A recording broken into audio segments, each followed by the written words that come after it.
ಇನ್ನು ಪಾಕ್ನಿಂದ ಭಾರತಕ್ಕೆ ಬರ್ತಾ ಇದ್ದಂಥ ಡ್ರೈ ಫ್ರೂಟ್ಸ್ ಸರಬರಾಜು ಸ್ಥಗಿತ ಆಗ್ತಾ ಇದೆ. ಕಾಶ್ಮೀರ ಬಾರ್ಡರ್ ಬಂದ್ ಹಿನ್ನೆಲೆಯಲ್ಲಿ ಬೆಂಗಳೂರಿನ ಶಿವಾಜಿನಗರದ ರಸೆಲ್ ಮಾರ್ಕೆಟ್ಗೆ ಬರ್ತಾ ಇದ್ದಂಥ ಡ್ರೈ ಫ್ರೂಟ್ಸ್ ಬಂದ್ ಆಗಿದೆ. ಡ್ರೈ ಫ್ರೂಟ್ಸ್ ಬಾರದೆ ಅಂಗಡಿ ಮಾಲೀಕರು ಇಕ್ಕಟ್ಟಿಗೆ ಸಿಕ್ಕಾಕೊಂಡಿದ್ದಾರೆ.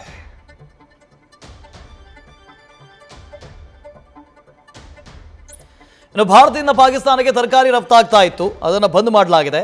ಜೊತೆಗೆ ಪಾಕಿಸ್ತಾನದಿಂದ ಭಾರತಕ್ಕೆ ಡ್ರೈ ಫ್ರೂಟ್ಸ್ ಆಮದಾಗ್ತಾ ಇತ್ತು, ಅದು ಕೂಡ ಇನ್ನು ಮುಂದೆ ಬಂದ್ ಆಗ್ತಾ ಇದೆ. ಪಾಕಿಸ್ತಾನದಿಂದ ವಾರಕ್ಕೊಮ್ಮೆ ಮಾರ್ಕೆಟ್ಗೆ ಡ್ರೈ ಫ್ರೂಟ್ಸ್ ಬರ್ತಾ ಇತ್ತು, ಅದು ಕೂಡ ನಮ್ಮ ಬೆಂಗಳೂರಿನ ಶಿವಾಜಿನಗರದ ರಸೆಲ್ ಮಾರ್ಕೆಟ್ಗೆ ಬರ್ತಾ ಇತ್ತು. ಉಗ್ರರ ದಾಳಿಯ ಹಿನ್ನೆಲೆಯಲ್ಲಿ ರಾಜ್ಯಕ್ಕೆ ಬರ್ತಾ ಇದ್ದಂಥ ಡ್ರೈ ಫ್ರೂಟ್ಸ್ ಕೂಡ ಸ್ಥಗಿತ ಆಗ್ತಾ ಇದೆ. ಡ್ರೈ ಫ್ರೂಟ್ಸ್ ಬಾರದೆ ಅಂಗಡಿಯ ಮಾಲೀಕರು ಇಕ್ಕಟ್ಟಿಗೆ ಸಿಕ್ಕಾಕೊಂಡಿದ್ದಾರೆ. ಸೊ ಡ್ರೈ ಫ್ರೂಟ್ಸ್ನ ಬೆಲೆ ಕೂಡ ಏರಿಕೆ ಆಗುತ್ತೆ. ಕೆಜಿಗೆ 1200 ರೂಪಾಯಿ ಇತ್ತು ಬಾದಾಮಿ, ವಾಲ್ನಟ್ 2200 ರೂಪಾಯಿಗೆ ಏರಿಕೆ ಆಗಿದೆ.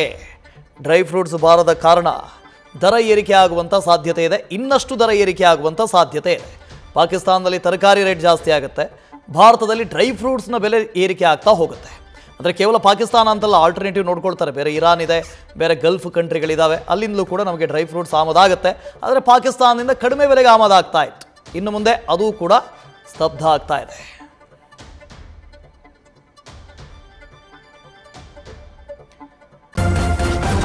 ನ್ಯೂಸ್ ಫಸ್ಟ್ ನಿರ್ಭೀತಿಯಿಂದ ನಿಮ್ಮ ಪರವಾಗಿ.